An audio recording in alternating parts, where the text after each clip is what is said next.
हजारों लोगों को मारा गया, इतनी डार्क हिस्ट्री है इंडियन रेलवे की। एक ऐसी आवाज़ जो अंग्रेज़ों ने इसको दबा दिया, और एक ऐसी आवाज़ जो भारत की धरती पर एक नए दौर की घोषणा थी।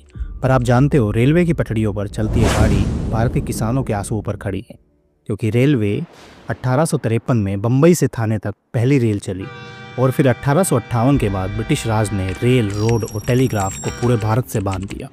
पर सिर्फ रेल सफ़र के लिए नहीं थी, ये थी अंग्रेज़ों के लिए, क्योंकि अंग्रेज़ इसी रेल से कॉटन, अनाज भारत के अंदर से निकाल कर इंग्लैंड ले जा रहे थे, और इसी के लिए इस्तेमाल की जा रही थी रेलवे। जहाँ इंग्लैंड में रेलवे लाइन प्राइवेट पर्सन के पैसों से बनी थी, भारत में इसका बोझ भी किसानों, मजदूरों और मिडिल क्लासेस पर डाला गया। 50 मिलियन पाउंड का बोझ जो खजानों को तोड़ तोड़ के निकाला गया। फिर भी 60 साल बाद सिर्फ 10% ही इंडियन ऑफिसर रेलवे में ऊंचे पदों पर जा चुके थे। अब 19वीं सेंचुरी के अंतिम दशक तक भयंकर अकाल आए, लोगों की जिंदगियां चली गई, और कॉलोनियल एडमिनिस्ट्रेशन की धीमी रफ्तार ने इस दर्द को और गहरा कर दिया। पर यह सुधार आया जब पंजाब में नए कैनाल्स, इरिगेशंस की वजह से फसल बढ़ी। रेलवे ने अकाल में राशन पहुंचाने में मदद की, और इन्हीं चीज़ों में 1876 से 78 के बड़े अकाल के बाद 1880 में लॉर्ड रिपन ने फेमाइन कमीशन रिपोर्ट और फेमाइन कोड्स बनाए। ये एक पहला स्ट्रक्चर फेमाइन रिस्पॉन्स सिस्टम था जो यूनाइटेड नेशंस और FAO ने 1970 तक इस्तेमाल किया।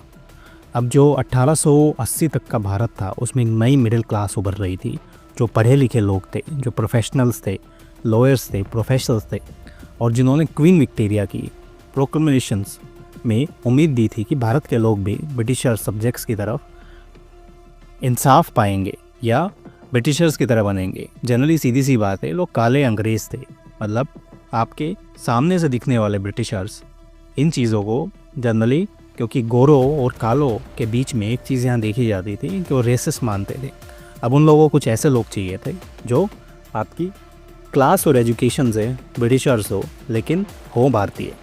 अब यहीं से आपके मिडिल क्लास उभर के आई। लेकिन फिर एक नई निराशा इसी चीज़ में आपकी आती है, रेशियल डिस्क्रिमिनेशन, क्योंकि प्रेस पर कंट्रोल किया गया, और इंडियन ट्रूप्स जो ब्रिटिश जंगों में जाते थे उनमें क्या किया, इंडियन ट्रूप्स को जो मात्रा थी इंडियन ट्रूप्स की वो काफ़ी बढ़ा दी गई। मतलब मरने के लिए भेजो तो इंडियंस को, और जो गोरे हैं वो यहीं पे रहेंगे। और फिर भी आपके जो इल्बर्ट बिल है उसको रोल बैक कर देना वही सही लगा। ठीक है। अब जो 28 दिसंबर 1885 बॉम्बे में 70 लोग मिले और इंडियन नेशनल कांग्रेस का जन्म हुआ। दादा भाई नौरोजी, WC बनर्जी, फिरोज शाह मेहता जैसे नेताओं ने कांग्रेस की नींव रखी। अब शुरुआत से कांग्रेस ब्रिटिश पॉलिटिक्स पर चर्चा करती थी, और धीरे धीरे एक नई सोच का जन्म हुआ। अंग्रेज़ भारत की दौलत निकाल रहे हैं, और अनफेयर ट्रेड प्रैक्टिसेस और उनके सिविल सर्वेंट्स ऊंची तख्तों पर बैठकर अंग्रेज़ भारतीयों पर अत्याचार कर रहे हैं। अब जो रेल की पटरियाँ थी वो अंग्रेज़ी हुकूमत ही रफ्तार बढ़ा रही थी, क्योंकि उनसे क्या सामान आपका लेके जाना काफ़ी तेज़ हो गया था। टेलीग्राफ था, उससे कम्युनिकेशन काफ़ी तेज़ हो गया था, और ख़त्म करना उन चीज़ों को जो आपके रिबेलियंस थे उनको काफ़ी आसान हो गया था। लेकिन उसी वक्त भारत में एक और रेल दौड़ रही थी, वो थी आज़ादी की रेल, जो कांग्रेस की आवाज़ थी, और जो कांग्रेस की आवाज़ हर शहर में, हर गाँव में पहुँच रही थी।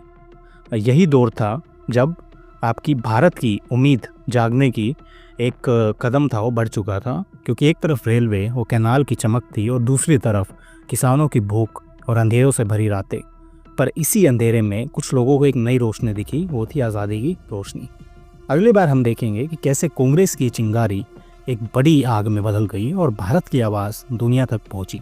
अगर आपको ये डॉक्यूमेंट्री पसंद आ रही है, और ऐसी सीरीज़ आप चाहते हो हिस्ट्री की, UPSC की आपके बने, क्योंकि हम सारी चीज़ें इसमें कवर करने वाले हैं, तो लाइक करो, शेयर करो, सब्सक्राइब करो। अगले एपिसोड में हम आपको लेके जाएंगे 1900 की भारत की वो कहानी जब आज़ादी की लड़ाई ने तेज़ी पकड़ी।